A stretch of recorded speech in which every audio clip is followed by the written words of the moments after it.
Lena had always dreamed of becoming an actress. As a child, while other kids played outside or watched cartoons, she would stand in front of the mirror, reenacting scenes from her favorite movies. She'd dress up in old clothes, wrap scarves around her shoulders like capes, and dramatically recite lines she had memorized from TV shows. Her reflection became her first audience. The mirror never judged, never interrupted, only encouraged her imagination to grow. She lived in a small, sleepy town in Iowa, surrounded by endless fields and slow-paced days. Her father worked at a local hardware store, and her mother was a nurse. Her younger brother, Alex, was still in high school, more interested in video games than dreams. Life was simple, predictable, comfortable for most, but not for Lena. She always felt like she didn't quite belong. While her classmates dreamed of starting families or running their parents' businesses, Lena dreamed of bright lights, film sets, and standing on stage with a script in hand. She wanted more than what the town could offer. She wanted the world. At 22, Lena made a decision that would change everything. With trembling hands, she packed her clothes into 2 suitcases, printed out a one-way bus ticket, and said goodbye to her childhood home. Her mother cried quietly, her father hugged her tighter than ever, and Alex promised to keep her room just the way she left it. With a heart full of hope and fear, she boarded the bus to Los Angeles. Los Angeles greeted her with chaos and noise. The city was massive, nothing like her quiet hometown. The streets were crowded, the buildings tall, and everyone seemed to be in a hurry. Lena quickly learned that dreams didn't come easy here. She didn't know anyone in the city. Her savings were limited, and rent was shockingly expensive. After days of searching, she found a small apartment to share with 3 other girls, strangers who, like her, were chasing their dreams. To survive, Lena got a job as a waitress in a tiny but busy restaurant downtown. The pay was low, the hours long, and the customers often rude. She came home each night exhausted, her feet aching and her spirit weary, but she refused to let go of her dream. Every night, no matter how tired she was, Lena attended acting classes. She sat in the front row, took notes, and threw herself into every exercise. Her teacher, Mr. Harris, was a retired stage actor with a sharp eye and a warm heart. "You've got something, Lena," he told her one evening after class. "Not just talent, heart. Don't lose that." It was in that class that she met Amir. Amir was tall, with kind eyes and a smile that felt like a warm breeze. After class one night, he approached her. "Hey," he said with an easy grin. "You were incredible tonight. Want to grab a coffee?" Lena hesitated. She hadn't made many friends yet, but she nodded. They walked to a nearby cafe and talked for hours. Amir shared that he had moved from Iran to the U.S. when he was 10. He told her about his family, his culture, and his own dream of becoming an actor. They laughed, shared stories of awkward auditions, and discovered a rare connection.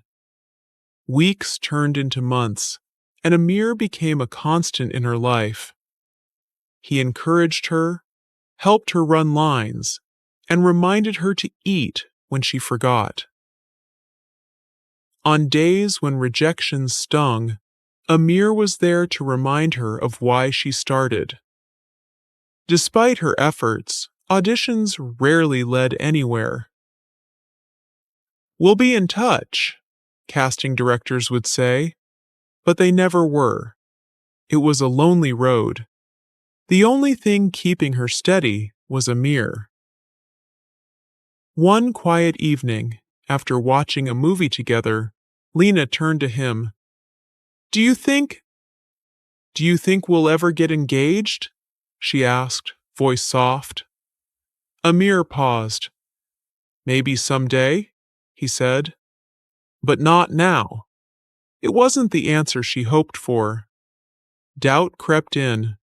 Soon, things began to shift. Amir stopped texting as often.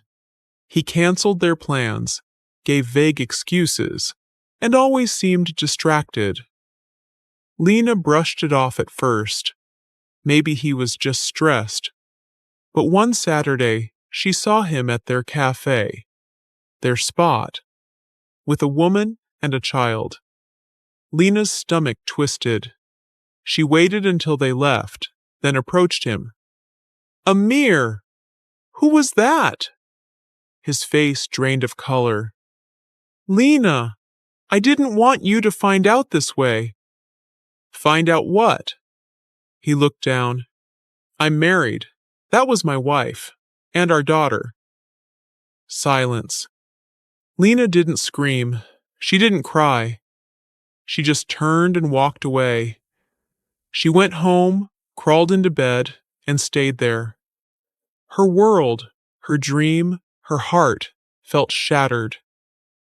Days passed. She didn't go to work. She stopped going to class. Her roommates tried to comfort her, but she barely spoke. Finally, she called home. Her voice cracked as she asked, "Can I come back?" Her mother didn't hesitate. "Of course, baby, come home." Back in Iowa, Lena was greeted with warmth. Her mother hugged her constantly, and her father, though quiet, stood by her. After a few days, he gently said, "I want to take you to see someone." Lena didn't resist. She knew she needed help. They visited Dr. Nadia, a psychologist with gentle eyes and a calm voice. In the safety of her office, Lena poured out her story, her dreams, her betrayal, her pain. With time, tears, and healing, Lena slowly found her footing again. Dr. Nadia reminded her that failure didn't mean she was a failure, and heartbreak didn't mean she was broken forever. "You were brave once," she said. "You can be brave again." 6 months later, Lena had found a rhythm. She worked at the local library, helped her mother, and joined a community theater group. One evening, after rehearsal, she looked at her parents and said, "I want to try again. I want to go back." Her mother blinked, surprised. "Are you sure?" Lena smiled. "Yes, but this time I'm ready." When Lena returned to Los Angeles, she came prepared. She had savings, a plan, and a clearer sense of herself. She found a better apartment with only one roommate. Her new job gave her more free time to focus on acting. She returned to Mr. Harris's class. He smiled when he saw her. "I knew you'd be back." This time, Lena stayed focused. No distractions, no dating, just acting.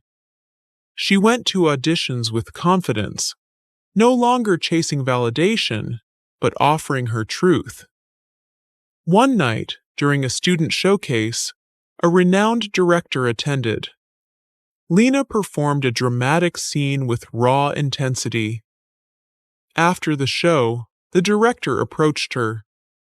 "You've got something," he said. "Come audition for my next film." She did, and a week later, she got the part. It was small, but real. That role led to another, then another. Her face appeared in short films, indie projects, and eventually, small magazines. She worked hard, remained humble, and never stopped learning. 3 years later, Lena stood on a red carpet, wearing a breathtaking gown. Photographers called her name. A reporter asked, "What's your story, Lena?" She smiled. "I come from a small town in Iowa. I got my heart broken. I lost my way. But I came back stronger. I found my voice. I never gave up. That's my story." And that was only the beginning.